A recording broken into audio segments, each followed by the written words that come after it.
During the last 4 years, more than 30,000 MSME units have been set up with an investment of 14,292 crores and providing employment to 3.3 lakh persons. Within 2014 to 18, rupees 82,097 crores have been disbursed as credit to the MSME sectors, both in organized and unorganized sectors. My government is planning to establish 175 MSME parks, one in each constituency. 20 of these have already been started and plots have been allotted. To consolidate the gains, my government has set up a dedicated MSME corporation. Hurt by the non-fulfillment of the commitment by the Union Government under the AP Reorganization Act, my government has decided to build an integrated steel factory on its own in Kadapa and completed the Bhumi Puja. My government has also decided to establish a mega industrial park in Kopati in Kadapa. My government is keen to provide direct and indirect employment to about 5 lakh persons through establishing petrochemical projects in Kakinada, SEZ.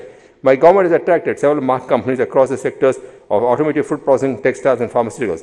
These lists include Isuzu, Kia Motors, Apollo Tyres, Ashok Leyland, Bharat Forge, Hero Group, Imami, Wandels, Kellogg's, Pepsi, Necon Tea, Big Basket, Sumeru, Capricorn, Lavazza, Torre, Texport, Mohan Spintex, Hospitrack Healthcare, Dr. Reddy's Labs, Lupin, Laurus Labs, Aurobindo Pharma and others. APIIC has allotted 14,213 crores of industrial land to 1,945 units. Due to the persistence of my government, the first Kia Motors has come on road a day ago. The investment by Kia Motors in ancillaries and vendors is now a game changer for the Anantapuram district, which has emerged as a strong automobile hub with more number of auto component manufacturing setting up facilities. Chittoor district with Tirupati and Sri City as clusters are being developed as hubs for electronics manufacturing. Visakhapatnam is being developed as an IT and fintech hub, apart from being developed as a manufacturing hub for pharmaceuticals, aerospace and defense and engineering projects. In tourism sector, department is currently tracking 200 investment projects across subsectors such as hotels, resorts, amusement parks, adventure activities, water sports with an investment potential of 15,325 crore and employment potential of 82,874. A number of campaigns like Let's Vizag, Konasema Monsoon and Festive AP have been successfully organized in the state. In addition, large-scale festivals such as Amravati F1 H20 Grand Prix, Social Media Summit and Awards, Buddha Jayanti Festival, Lepati Festival, Vizag Utsav, A.R. Rahman live concert have been conducted. There has been a 15% growth in tourist footfalls compared to last year. The state has identified IT and electronics as focus sectors and developed a strong vision to enable the creation of 1 lakh IT jobs and bring in investment worth $2 billion. My government also envisions to create 2 lakh jobs in the electronics sector and bring in $5 billion investments. In the electronics sector, 5 companies have started operations with a committed investment of 927 crores and a committed employment of 21,850. It is highly encouraging to note that Andhra Pradesh stood at number 1 position in the country in the recently announced State Startup Rankings 2018. Hosting of Asia's largest blockchain conference in 2017 and Vizag Fintech Festival in 2018 brought greater laurels to the state. The state was facing severe energy deficit, 22 MU per day, at the time of state formation in June 2014. Power holidays were crippling farm and industrial sectors. Due to various steps initiated by the government, the power deficit has been reduced to nil and shifting from being a power deficit state to currently a power surplus state. The installed capacity in the state has been doubled in the last 4.5 years. The transmission and distribution loss have been reduced from 14% during 2013-14 to 9.7% by 2018, which is the lowest in the country. The per capita consumption of electricity has increased from 957 units to 1174 units during the last 4 years. Installed capacity in the state has increased from 9529 megawatts to 19,680 megawatts. No tariff increase has been made to agriculture and domestic consumers in the range of 0 to 900 units per annum during the last 4 years. My government has declared that there will be no tariff increase in 2019-20 also. My government is promoting renewable energy, particularly solar and wind energy, in a big way to harness the vast potential of green energy in the state. The installed capacity of renewable energy has reached 7,464 megawatts from 1,800 megawatts in 2014. The solar tariffs have come down from 66.50 per unit in the year 2014 to 2.70 in 2018. A total capacity of 4,000 megawatts is being developed in Anantapur, Kurnool and Kadapa, out of which 1,850 megawatts has already been commissioned. 1,000 megawatt Kurnool solar park is the largest solar park at one location when it has commissioned. It is planned that rupees 36,604 crores will be invested in renewable energy, and this will provide employment to 13,000 persons, majority in drought-prone Rayalaseema districts. Messrs. Suzlon Gamesa region has set up the manufacturing facility in the state. Civil aviation policy brought in 2015 is spurring robust growth in aviation sector. Passenger movement has increased to 5.5 million per annum from 1.1 million per annum during 2013-14. Growth rate during 2018-19 is 38% as compared to national growth rate of 12%. My government has reduced taxes on aviation turbine fuel from 16% to 1%. New direct international flights to Singapore has been made a reality, and flights to other international cities are also on the anvil. The Greenfield Airport at Bhogapuram near Vizag, estimated to cost 22,300 crores, is currently under tender stage. State government have taken action to develop 3 new airports at Bhogapuram near Visakhapatnam, Varavakal near Kurnool, and Dhamavaram in Nellore district. State government have also taken AI for development of new airport at Dorakonda in Prakasam district and airstrip at Kuppam in Chittoor district. My government is committed to develop an ecosystem which will integrate logistics and industries to make Andhra Pradesh a logistic hub of India. We are committed to increase the cargo handling capacity to 750 MMT by 2025 and cargo traffic of 500 MMT and container traffic of 5 million TEUs by 2025. It is planned to have 1 major port at Vizag and 5 non-major ports at other places. The Union government has not taken up the Dugarajapatnam in Nellore district city citing non-feasibility despite clear provisions in the Reorganization Act. 2 new ports are planned under the PPP model at Bhavanapadu in Srikakulam and Kakinada SEZ port in East Godavari. Development of the proposed National Waterway 4 between Jagipet and Vijayawada and also development of 3 multi-modal logistics parks at Krishnapatnam, Kakinada and Visakhapatnam are going to further expedite the movement. The Amravati Anantapur Greenfield Expressway with a length of 384 kilometers and a cost of 20,000 crores is going to be a reality soon. Necessary approvals are being processed to make this historic initiative that will reduce travel time from farthest Rayalaseema district to Amravati to just 4 hours. Since June 2014 to till date, 2,164 kilometers of roads have been upgraded as national highways. Further, state government have taken up upgradation of all state roads from the existing standards to double-lane standards based upon scientific traffic survey. My government is committed to widen all single-lane state highways and major district roads having traffic intensity of more than 2,000 PCUs to double-lane standards. The entire R&B network has been surveyed through automated network survey vehicle. Computerized road management system has been established for prioritization and improvement of maintenance of state roads.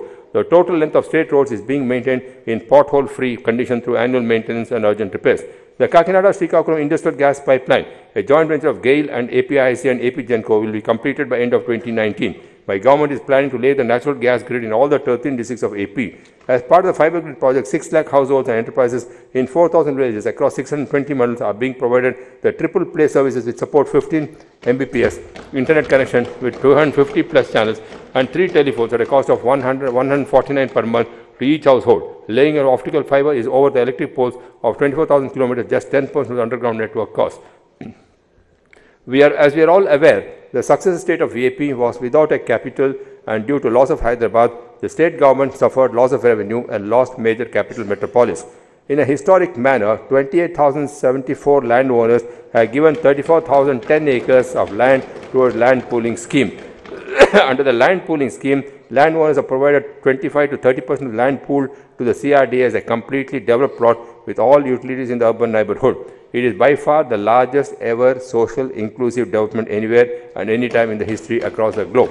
Amravati has been designed to be one of the happiest cities to host a population of 3.5 million in 35 years and 2 million jobs in 25 years, and is a smart city with all the utilities planned underground. Overall cost of construction of infrastructure in Amravati has been estimated to be 51,687 crores in phase 1 or 1.09 lakh crores in total. 39,875 crores of works are under execution on ground. The government complex is spread over 1,375 acres and will house the legislature, high court, secretariats, HODs, Raj Bhavan and the related ecosystem, and housing for all the government functionaries and public representatives. The High Court has been set up for the new state of Andhra Pradesh at a temporary location in Vijayawada. The integrated secretariat and HOD buildings construction has commenced and is expected to be completed by October 2020. The transit secretariat is completed within record time of 6 months. 3,840 units of apartment housing for MLAs, All India Service Officers, NGOs, GOs and Class 4 employees and low-income urban and poor are under advanced stage and proposed to be completed by first half of 2019. Happiness of our people is the most important goal of my government. Happiness is not something you postpone for the future. It is something you design for the present. Adopting the methodology of the United Nations Sustainable Development Solutions Network's World Happiness Framework, we have estimated the district-wise happiness of our people. We have also followed the global benchmarks of Global Competitiveness Index and Ease of Doing Business Index to identify the position of Andhra Pradesh relative to other states and countries and to design strategies to reach one of the top positions. All the key development programs of my government are monitored real-time through real-time outcome monitoring system. The state's performance under various global benchmarking indices is encouraging. In Global Competitive Index 4, Andhra Pradesh has achieved equivalent rank of 49 as compared to India's like 58. We are making efforts to break into the top 25. Andhra Pradesh secured first rank continuously for 2 years in 2016 and 17 in ease of doing business. The state government top rank in 29 among states in the country, followed by Maharashtra and Delhi in the ease of doing business. Compiled by the Asia Competitiveness Institute, Lee Kuan Yew School of Public Policy, National University of Singapore in Happiness Index. Andhra Pradesh has improved its rank from 74 to 44, while India dropped from 122 to 133 from 2016 to 17. AP was the best performing state under the ease of living index. 2 cities from the state, Tirupati and Vijayawada, 4th and 9th, are among the top 10. Tirupati is the best city in the category of population less than 5 lakhs, cleanest city in the country. 3 cities from Andhra Pradesh figured in the list of top 10 cleanest cities in India. Vijayawada, 5th, Tirupati, 6th, and Visakhapatnam, 7th. The efforts put in by my entire administration during the last 4.5 years resulted in all these achievements and helped secure about 660 national and international awards by the employees and institutions in the state. Real-time governance society started functioning from 26 November 2017 with the motto of people first, 80% satisfaction of citizens in overall governance and service delivery schemes.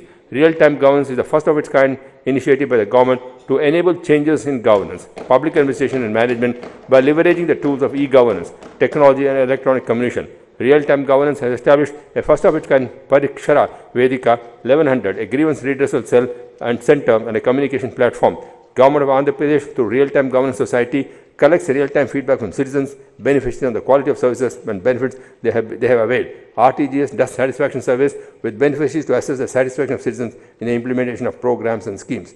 To enhance employee welfare, government have decided to provide house sites and flats, stroke flats to all government employees in the state. Further, the government have taken several initiatives to redress the problem of government employees like Constitution of Pay Revision Commission, Constitution of a Committee to Study Contributory Pension Scheme, Gratuity and Family Pension to CPS employees, additional pay of 10% for pensions above 70 years of age, providing promotional avenues to police constables, issuance of employee health cards to provide cashless treatment, relaxation of rules in matters of compassionate appointments, payment of PRC arrears, minimum time scale to contract lecturers, time-bound scales and time-bound promotions to government doctors, etc. Government have also substantially increased the benefits and salaries for Archakas, Anganwadi workers, helpers, Ayas, Asha workers, home guards, VRAs, VOAs, contract and other outsourced employees, Gopal Mitras, etc. A good law and order provides enabling environment for any growth model. It is indeed a matter of satisfaction to note that there has been a reduction in all major heads of crime. This is due to positive engagement at all levels to reverse the rising crime graph and instituting a zero-tolerance strategy towards crime with contribution of proactive leadership and robust organizational structure help to tackle this problem. Crime against women has witnessed substantial fall due to various initiatives taken up by my government. Technology is used extensively in reducing the crime in the state, and various applications are developed and put in place for use and security of the public. These include the locked house monitoring system, property information networking system, offender surveillance, automated fingerprint identification system, crime and national criminal tracking network and systems, and integration of 5,148 existing cameras approved under the cloud-based IP CCTV surveillance project. I am proud to say that my state police are doing very well and they are second to none. Thus, the governance during the last 4.5 years centered on vision, innovation, accountability, digitization, hubris action, convergence, and technology-driven transformation. These concepts helped us to accelerate the path of growth with equity and human face. This firm foundation has enabled us to create wealth and distribute it for the larger social good, alleviating the misery and suffering of the poor and depressed sections of the society while delivering better civic services to the citizen. I would like to conclude my speech with the words of Mahatma Gandhi, who said, "Recall the face of the poorest and the weakest person whom you may have seen, and ask for yourself if the step you contemplate is going to be of any use to that person. Will the person gain anything by it? Will it restore him or her to a control over his or her own life and destiny? All the development and welfare measures my government has put in place for the welfare of the poorest, the most vulnerable, underprivileged, and remotest is exactly on these lines, and there is every need to continue the development momentum to the future generations enjoy its fruit perennially. ప్రజల సహకారం మరియు చేయూతతో నా ప్రభుత్వం స్వర్ణ ఆంధ్రప్రదేశ్ నిర్మాణ దిశగా పునరంకితం అవుతుందని దృఢ విశ్వాసాన్ని వ్యక్తం చేస్తున్నాను. జై హింద్.